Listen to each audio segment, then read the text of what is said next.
আসসালামু আলাইকুম ভিউয়ার্স। অনেক দিন পর অ্যাকচুয়ালি আমার জবের জন্য আমি ভিডিও করতে পারিনি। তো আজ থেকে আমি শুরু করছি আমার ভিডিও যে ইউটিউব চ্যানেল আছে সেই চ্যানেলটা। তো আপনারা সবাই সঙ্গে আছেন, সঙ্গে থাকবেন। চলো শুরু করা যাক। যে পর্যন্ত হয়েছিল হচ্ছে এফসি এফএস পর্যন্ত হয়েছিল আমাদের, ফার্স্ট কাম ফার্স্ট সার্ভ পর্যন্ত। এরপর থেকে আমাদের পরবর্তী যে লেকচারটা হচ্ছে সিপিইউ সিডলিং এর শর্টেজ জব ফার্স্ট, ক্রাইটেরিয়া হচ্ছে বাস টাইম আর মোড হচ্ছে নন প্রিমটিভ। এটা এক্সাম্পল, দুটো এক্সাম্পল দেবো নন প্রিমটিভের, ঠিক আছে? এটা হচ্ছে এক্সাম্পল 1, এটা এক্সাম্পল 1। নন, আমরা জানি প্রিমটিভ আর নন প্রিমটিভ হয় দু টাইপের শিডিউলিং। তো নন প্রিমটিভ মানে কি, এখানে বাস টাইম মানে কি, বাস টাইম যেটা মানে এক্সিকিউশন হতে যে টাইমটা লাগছে। তো P1 প্রসেসটা যদি রেডি কিউয়ে চলে যায়, যদি প্রসেস হতে শুরু করে, তাহলে P1টা যতক্ষণ পর্যন্ত না এক্সিকিউট হবে ততক্ষণ পর্যন্ত এই P2 P3 P4 P5 প্রসেসগুলো কি করবে, রেডি কিউয়ে যেতে পারবে না, মানে এক্সিকিউট হতে পারবে না। আর প্রিমটিভ মানে কি, P1টা এক্সিকিউট অলরেডি হচ্ছে, সেটাকে বন্ধ রেখে আবার দেখা গেল যে P2 এক্সিকিউট হতে শুরু করে দিল, P3 এক্সিকিউট হতে শুরু করে দিল, P5 এক্সিকিউট হতে, এটা হচ্ছে প্রিমটিভ। তো আমরা আজকে দেখব নন প্রিমটিভ। এটা অতটা ইম্পর্টেন্ট নয়। শর্টেস্ট জব ফার্স্ট, যেই জবটা মানে যেই প্রসেসটা সব থেকে কম হবে, শর্টেস্ট জব মানে বাস টাইমটা যার কম হবে, সেইভাবে তাকে এক্সিকিউট করা হবে। কিভাবে? তো আমরা শুরু করি। তাহলে আমরা প্রথমেই জানি যে আমরা প্রসেসটা টুকে নিলাম। এই যে পাঁচটা প্রসেস আছে, তার অ্যারাইভেল টাইম আছে 1 2 3 4 অ্যাকর্ডিংলি, আর অ্যাকর্ডিংলি তার বাস টাইম আছে কি 7 5 1 2 8। এরপর আমরা কি করব, জিনেট চ্যাট। জিনেট চ্যাটটা আমরা কি জানি যে অলওয়েজ কি হয়, স্টার্ট উইথ 0। তো জিনেট চ্যাটটা সুন্দর করে শুরু করি এই। তাহলে আমরা প্রথমে কি দেখবো যে জিরোতে কোনো প্রসেস এসেছে কিনা, তাই না? অ্যারাইভেল টাইম জিরোতে কোনো প্রসেস আছে কিনা। তাহলে জিরোতে কোনো প্রসেস এসেছে কি, অ্যারাইভেল টাইম দেখছি দেখছি দেখছি নাই, জিরোতে কোনো প্রসেস আসেনি। তাহলে জিরো, তাহলে আমরা জানি কি জিনেট চ্যাট অলওয়েজ স্টার্ট উইথ 0। তাহলে জিরোতে কোনো যদি প্রসেস না আসে তাহলে কি করবো, আমরা জিরো এমনি লিখে দিলাম। তারপরে দেখবো যে 1, জিরোর পরের সংখ্যা কি 1, 1-এ কোনো প্রসেস এসেছে কিনা। হ্যাঁ, 1-এ তো P1 এসেছে, তাহলে P1 আমরা কি করবো, 1-এ P1। আর 0 থেকে যে 1টা, এটা কি থাকবে, এটা আইডল থাকবে, তাই না? কোনো প্রসেস আসেনি যেহেতু রেডি কিউয়ে বা অ্যারাইভেল টাইমে, ঠিক আছে? অ্যারাইভেল টাইমে কোনো মানে প্রসেস নেই বলে আমরা এখানে 0 করে দিলাম, 0 to 1। এবার দেখবো 1-এ কি প্রসেস এসেছে, 1-এ P1 এসেছে, তো P1টা আমরা এখানে সিলেক্ট করে দিলাম। P1টা কত দূর পর্যন্ত চলবে, 7 ইউনিট পর্যন্ত, তাই না? তাহলে 1 থেকে 7 ইউনিট পর্যন্ত চললে হয় 8 ইউনিট, মানে 1 + 7 8। বোঝা গেল? আমি আরেকবার বোঝাবো, ইয়ে বলা অসুবিধা নেই। তারপর 8, এবার যতক্ষণ 8 ইউনিট পর্যন্ত চলেছে, তাহলে আমরা দেখি রেডি কিউ অলরেডি 2 3 4 5 এই সব প্রসেসগুলো কি হয়েছে, সব রেডি কিউ জমা হয়ে গেছে, সব প্রসেস করার জন্য ওয়েট করে আছে যে আমরা এরপর যাব, তাই না, প্রসেস হতে। তাহলে সবাই যদি চলে আসে, তাহলে এরপরে কি ক্রাইটেরিয়া, এরপরে ক্রাইটেরিয়া হচ্ছে বাস টাইম, যার লিস্ট বাস টাইম মানে কি শর্টেস্ট জব ফার্স্ট, যার শর্ট হবে বাস টাইমটা, যার শর্ট হবে মানে কম হবে, সেটাকে আমরা আগে এক্সিকিউট করব। তাহলে কিভাবে এক্সিকিউট করব, এটা তো হয়ে গেল, আমরা এটাকে স্টার্ট দিয়ে রাখলাম। এরপর দেখবো বাস টাইমটা সব থেকে কার কম, সব থেকে 1, কোন প্রসেস, P3। তাহলে P3টাকে আগে এক্সিকিউট করে দিই। P3 কত পর্যন্ত চলবে, 1, 8 + 1 9। বোঝা গেল? তাহলে P3টা হয়ে গেল। এরপর দেখবো বাস টাইম কার, 5 2, এরপর 2 আছে 4, P4। তাহলে P4টাকে এক্সিকিউট করে দেবো। কি আছে, কত পর্যন্ত চলবে, 2 ইউনিট। তাহলে 2 ইউনিট মানে 9 আর +2 11। আচ্ছা, এরপর আমরা দেখবো 5 আছে, P2 P4 হয়ে গেল। এবার P2 লিখলাম, P2 কত পর্যন্ত চলবে, 5, 11 আর 5-এ 16, তাই না? 11 আর 5-এ 16। আচ্ছা, P2 হয়ে গেল, বাদ বাকি কি পড়েছে, P5 8। তাহলে P5টাকে লাস্টে অ্যালাউট করে দিলাম কি 8 পর্যন্ত। 16 আর 8-এ কত হয়, 24 বাস। এই হলো আমার জিনেট চ্যাট। তাহলে আর আমি আরেকবার বলি জিনেট চ্যাটটা কি। জিনেট চ্যাট কি হয়, অলওয়েজ স্টার্ট উইথ 0। যেহেতু 0-তে কোনো প্রসেস আসেনি অ্যারাইভেল টাইমে, তাই কি হলো, 0 থেকে 0টা কি হবে, আইডল থাকবে। এটা অলওয়েজ স্টার্ট উইথ 0। তো 1-এ দেখছি প্রসেস এসেছে P1, তো P1কে আমি অ্যালাউড করে দিলাম, কত পর্যন্ত চলবে, 7 পর্যন্ত, ঠিক আছে? এরপর আমি কি ক্রাইটেরিয়া আছে আমার, কি বাস টাইম আর শর্টেস্ট জব ফার্স্ট, মানে যেটা আগে আমার শর্ট শর্ট মানে কি, যেটা মানে ছোট, মানে জবটা খুবই ছোট, বাস টাইমটা খুবই ছোট, সেইটাকে আমি আগে অ্যালাউট করব, ঠিক আছে, আগে এক্সিকিউট করব। তার মানে কি, তাহলে তার হচ্ছে 1, তো 1 এ কি প্রসেস P3, সেই জন্য P3 লিখেছি। কত পর্যন্ত চলবে, আগে 8 ছিল আর এখন 1 যদি চলে তাহলে 9, 8 + 1 সমান 9। তারপরে কি আছে, 2 আছে দেখছি, 2 এ একের পরে 2 সব থেকে লিস্ট বাস টাইম এটাই, তারপরে একের পরে, তো তারপরে P4 লিখলাম। আচ্ছা, কত পর্যন্ত চলবে, 2 ইউনিট, তো 9 + 2 11 বাস। তারপরে দেখবো লিস্ট বাস টাইম কোনটা আছে, লিস্ট বাস টাইম আছে 5, यानी P2, তো P2 কে এক্সিকিউট করে দিলাম। কত পর্যন্ত চলবে, 5 পর্যন্ত, यानी 11 + 5 16। তারপরে কি লিস্ট বাস টাইম P5, তো P5 কত পর্যন্ত চলবে, 8 ইউনিট, তো 8 ইউনিট পর্যন্ত যদি চলে তাহলে তো 16 + 8 = 24। বাস। এরপর আমরা যে ছকটা করি যে turn, average turn around time আর এভারেজ ওয়েটিং টাইম, বেসিক্যালি আমাদের এক্সামে এটাই বার করতে দেয় যে এভারেজ টার্ন অ্যারাউন্ড টাইম কি হবে আর এভারেজ ওয়েটিং টাইম কি হবে। তো তার জন্য আমরা কি করি, একটা ছক করি। তো সিম্পলি এখানে এরকম একটা ছক করব, তারপর আমরা এখানে বার করব কি, ওইদিকে বার করে দেবো। আচ্ছা, সিম্পল 5টা প্রসেস আছে, ছোট ছোট করে করি।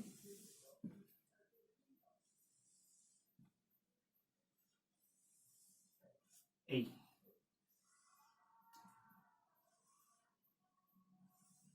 বাস, এটা হচ্ছে প্রসেস নং, পি নং মানে প্রসেস নং। কটা প্রসেস আছে, 5টা, P1, P2, P3, P4, P5। তারপরে কি আছে, কমপ্লিশন টাইম সিটি, শর্ট টার্মে কি লেখা হয় সিটি, কমপ্লিশন টাইম। তারপর হচ্ছে টার্ন অ্যারাউন্ড টাইম, তারপর হচ্ছে বাস টাইম। আচ্ছা, যারা যদি মানে না জেনে থাকে যে বাস টাইম কি, টার্ন অ্যারাউন্ড টাইম কি, কমপ্লিশন টাইম কি, তারা আগের ভিডিওগুলো একটু দেখে নিতে পারেন, ঠিক আছে, আগের ভিডিওগুলো একটু দেখুন, সেখানে বলা আছে যে burst time, turn around time ও কমপ্লিশন টাইম কি, এগুলো কি কাজে লাগে, কি করে। আচ্ছা, যেহেতু আগে বলা আছে তো আমি আর বলছি না, সিম্পল করে দিচ্ছি। কমপ্লিশন টাইম কি, কমপ্লিশন টাইম মানে হচ্ছে এক্সিকিউশন হতে তার কত, মানে টোটাল টাইমে কত টাইমে সে একটা প্রসেস কমপ্লিট হলো, সেটাকে কমপ্লিশন টাইম বলা হয়। তাহলে কমপ্লিশন টাইম অফ P1 কত হবে, P1 দেখবো এই লাস্টের গুলো, হ্যাঁ, P1 কি হবে, এই যে P1 এই লাস্টে কি আছে 8, তাহলে 8 বাস। তারপরে দেখবো P2 16, তারপরে দেখবো P3 9, তারপরে দেখবো P4 11, তারপরে দেখবো P5 24, ঠিক আছে। টার্ন অ্যারাউন্ড টাইমটা কি জিনিস, টার্ন অ্যারাউন্ড টাইমটা হচ্ছে completion time minus arrival time. তাহলে আমি এখানে ছোট করে লিখে দিই, হ্যাঁ, টার্ন অ্যারাউন্ড টাইম হচ্ছে completion time minus arrival time, ঠিক আছে। তাহলে কমপ্লিশন টাইমটা কত আমার, P1 এর 8 আর অ্যারাইভেল টাইমটা কত 1, তাহলে 8 - 1 কত হবে 7, তাই না। আবার ঠিক P2 এর ক্ষেত্রে সে একই হবে, 16 - 2 14, 9 - 3 6, তারপরে কি আছে 11 - 4 কত হবে 11 7, তারপরে 24 - 5 কত হবে 19।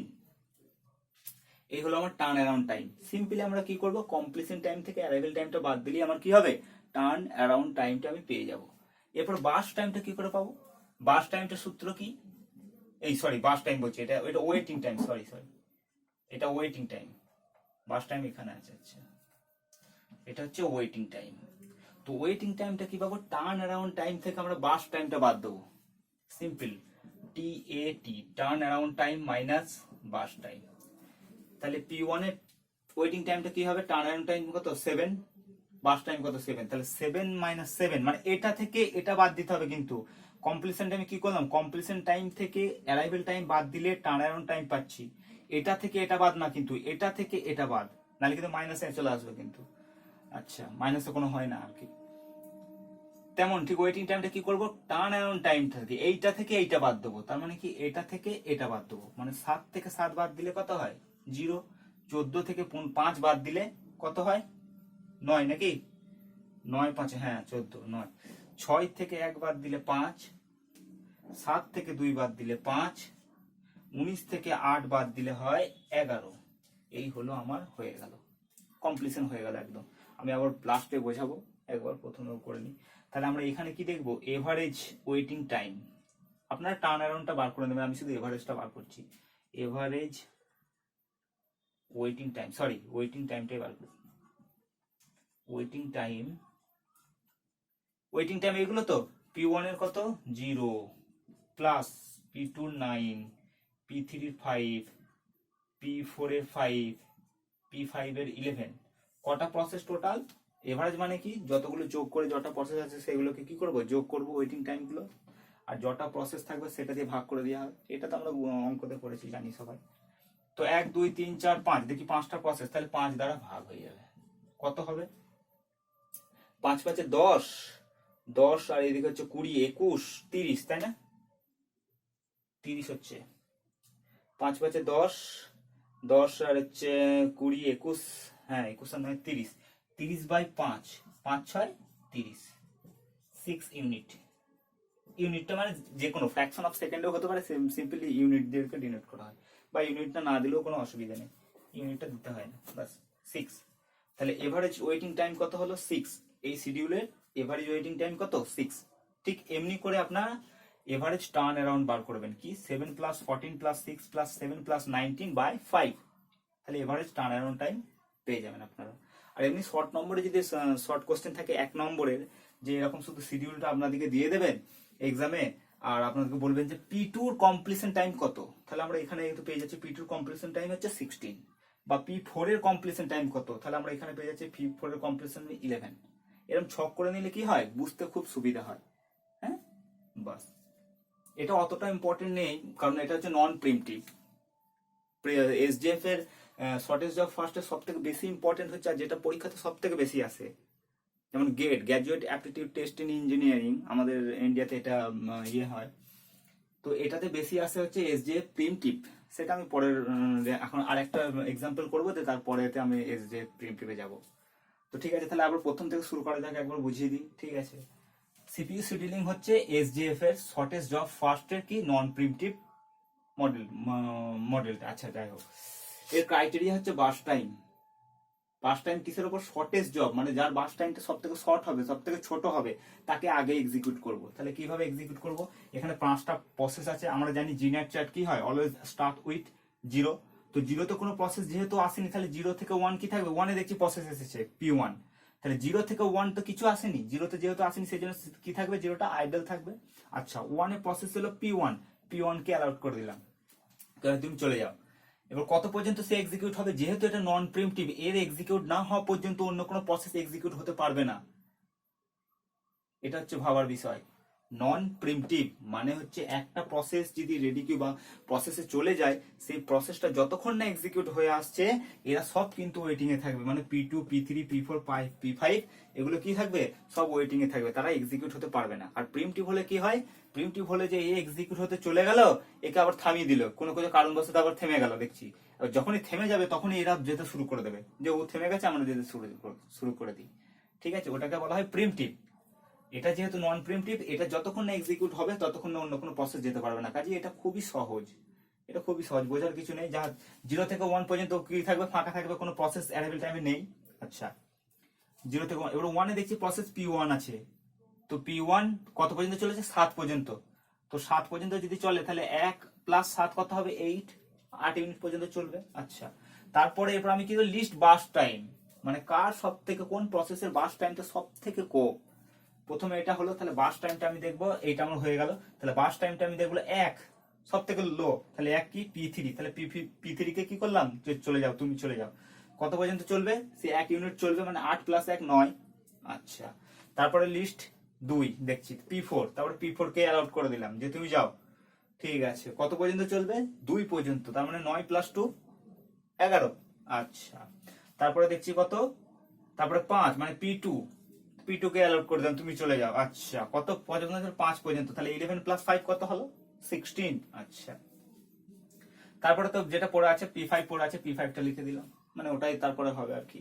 তো এইভাবে এরপর আমরা সিম্পলি, এই সবটা তো কোনো ইয়েই নেই, এই যে এখানে সূত্রটা আছে, টার্ন অ্যারাউন্ড টাইম বার করবো কিভাবে, আর ওয়েটিং টাইম, কমপ্লিশন টাইম তো এখানে মুখোমুখি হবে। কমপ্লিশন টাইম P1 এর কমপ্লিশন টাইম হচ্ছে 8, P2 কত 16, ঠিক আছে, তো এটার বোঝার কিছু নেই, ঠিক আছে, যদি না বুঝতে পারেন তাহলে আমি আবার একবার ভিডিওটা করব, আপনারা কমেন্টে বলবেন, আপনারা কমেন্ট করুন। আমি আবার নতুন করে শুরু করছি চ্যানেলটা, অনেক প্রায় 1-1.5 বছর হয়ে গেল যে আমি এটা হাত দিতে পারিনি, এর জন্য খুবই দুঃখিত। আপনারা সাথে থাকুন, আমাকে সাপোর্ট করুন, কমেন্ট করুন। আর শুধু অপারেটিং সিস্টেম নয়, আমি এরপরে engineering, mathematics, data structure, algorithm, যত রকমের মানে কম্পিউটার অর্গানাইজেশন, ডিজিটাল, এই লেকচারগুলো আসতে থাকবে ইনশাল্লাহ। তো আমি আজকে আমার এটা 1-1.5 বছর পর আর কি এটা প্রথম আর কি লেকচার, তো সাথে থাকবেন। আসছি, পরের লেকচারে আসছি।